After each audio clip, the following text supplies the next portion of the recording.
seorang wanita yang hidup dengan penderitaan. Dia terpaksa menjadi simpanan polisi selama 3 tahun. Saat ia bekerja, dia juga mendapatkan main serong dari sang manajer yang nakal. Bahkan, ia pun diincip oleh pemilik utama Toserba tempat ia bekerja, Kamadora 2022. Dimulai dengan diperlihatkan dua pria, mereka membawa sebuah kantong. Aksi tersebut dikomandoi oleh seorang yang sangat misterius. Ia memakai hoodie, tapi sayang mukanya tidak terlihat. Lalu scene pun beralih kepada seorang wanita cantik bernama Jessica. Kita panggil Ica aja kali ini.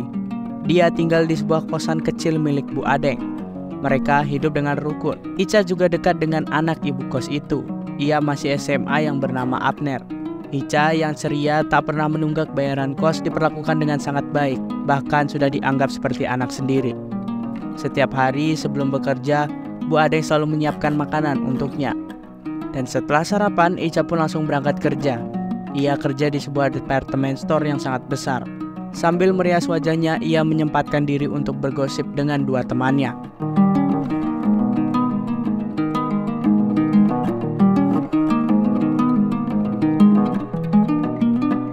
Dan tak lama kemudian, seorang manajer bernama Gaves memanggilnya pergi untuk memberikan pengarahan. Saat sedang memeriksa rak pakaian, dia melihat ada seorang wanita yang mencurigakan. Sebut saja Ratni. Nah, si Ratni ini terlihat selingak-selinguk dan memperhatikan sekitar di areanya. Lalu ia membawa banyak baju ke dalam ruang ganti. Dan kocaknya itu, saat keluar dari sana, perut si Ratni tiba-tiba saja membengkak. Jelas, Ica curiga karena tak mungkin si Ratni ini bunting dalam waktu singkat.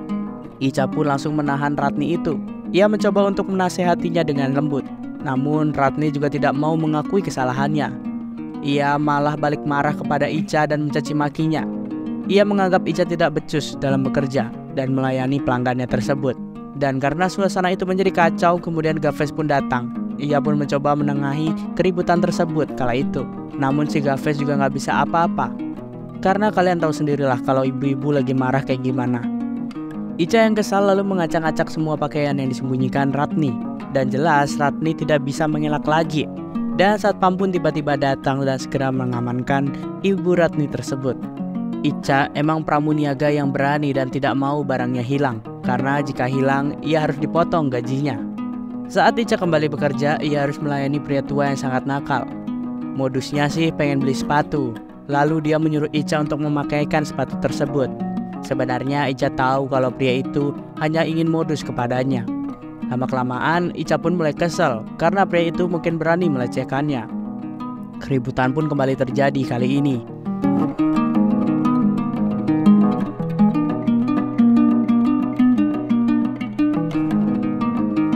Ica benar-benar ditegur oleh si Gaves. Ia menganggap sikap Ica ini sudah keterlaluan. Ica pun dipanggil ke ruangannya. Di sini Ica diingatkan untuk mengalah kepada pelanggan karena pelanggan adalah raja. Ica lalu menjelaskan kalau dia harus berusaha membela diri, namun si Gaves tidak peduli dan malah berniat untuk memecat Ica. Melihat keadaan Ica yang semakin terpojok, Gaves pun memanfaatkan situasi tersebut. Dia memaksa Ica untuk mengkaraoke. Dengan begitu, si Gaves akan memberinya kesempatan untuk bekerja kembali. Ia pun terpaksa untuk mengikuti perintah dari manajer nakal tersebut. Dan tak lama kemudian datanglah anak dari pemilik departemen store tempat Ica bekerja. Ia bernama Dave. Dia datang ke sini untuk menemui ayahnya di tempat kerjanya. Ayah Dave menyerahkan semua urusan departemen store kepadanya karena dia harus menjalani pengobatan ke Singapura.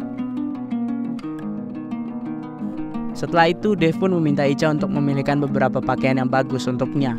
Ia juga meminta Ica membawakan pakaian tersebut ke ruang ganti. Tapi sungguh di luar Nurul, alih-alih mencoba pakaian tersebut, malah Dave menyuruh Ica masuk dan mengajaknya cukur-rukuk.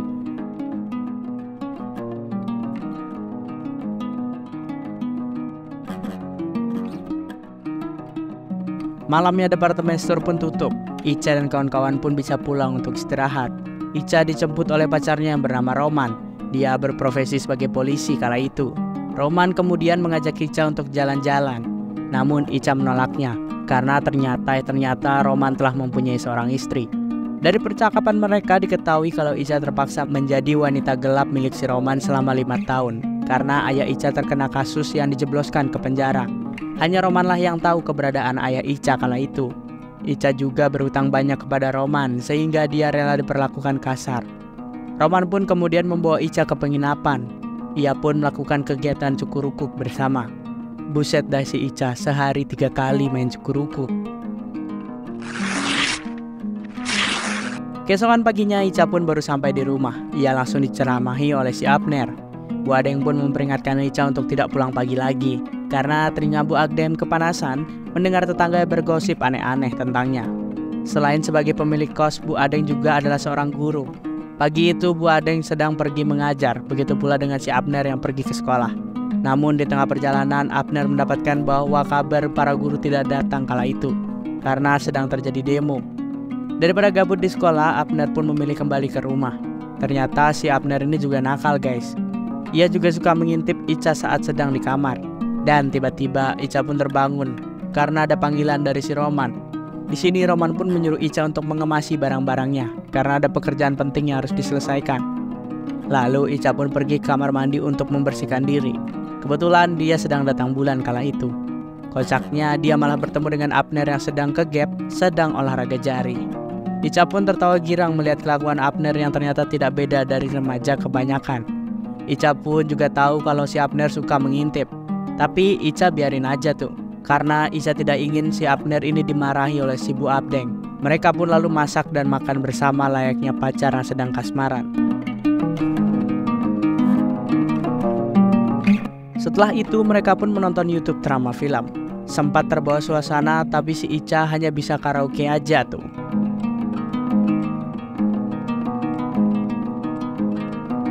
Belum juga selesai, Bu Adeng malah datang dan membuat mereka mengakhiri semua kegiatan tersebut. Ica kemudian mengemasi semua barangnya dan berpamitan kepada Bu Adeng. Ica beralasan kalau dia dapat pekerjaan mendadak dan kemungkinan tidak akan pulang ke kos ini lagi. Dengan berat hati, Ica pun meninggalkan Bu Adeng yang sudah dianggap ibu sendiri.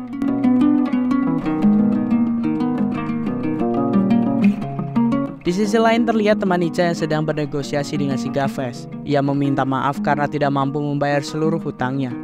Ia juga tahu kalau si Gafes ini manajer nakal.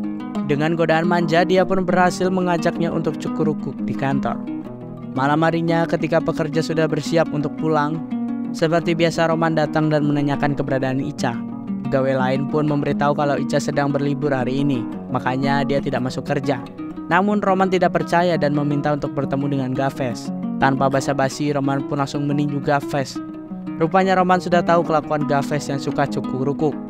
Orang-orang di sana pun tidak ada yang berani untuk memisahkan mereka karena si Roman ini polisi.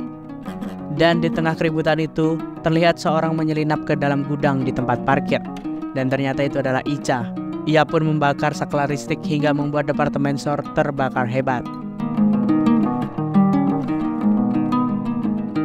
Ica pun lalu pergi ke ruangan dokumen dan membuka berangkas berisikan uang penjualan dan dokumen penting. Saat sibuk mengantongi uang, Ica pun mendengar suara tembakan. Ternyata Roman melayangkan sebuah peluru ke sahabat Ica pada saat itu. Ternyata Roman juga terlibat dalam peristiwa ini. Ica lalu menyelinapkan dompet dan tanda pengenalnya di dekat temannya tersebut, agar orang mengira kalau Ica lah yang meninggal.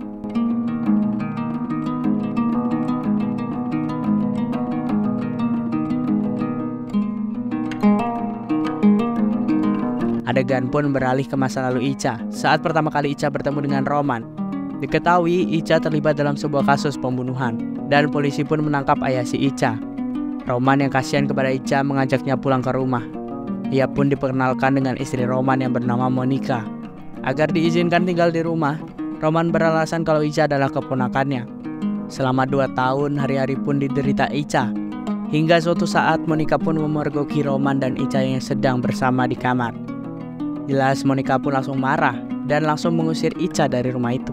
Ica pun yang lontang-lantung di jalan dibawa Roman ke tempat aman. Tempat tersebut merupakan tempat tinggal sementara para saksi kunci dan korban yang diamankan polisi. Ica pun diperlakukan dengan sangat baik. Ia pun belajar bela diri hingga cara menembak. Inilah titik balik kehidupan Ica.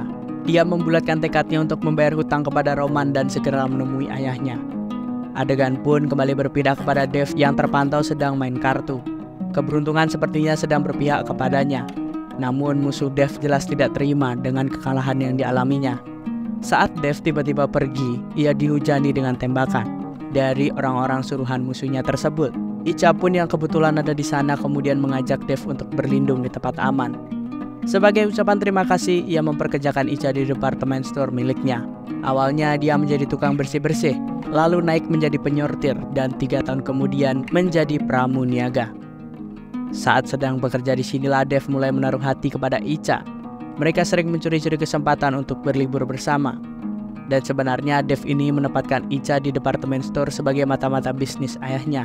Bisnis tersebut sedang berjalan buruk beberapa tahun terakhir. Jadi dia merencanakan untuk membakar toko tersebut agar mendapatkan uang asuransi. Icha membuat keributan agar bisa dipanggil ke ruangan Gafes. Tujuannya untuk mencari tahu info lokasi tentang dokumen penting yang disimpan. Selanjutnya, Icha pun mengajak Roman untuk mencuri uang di departemen store itu.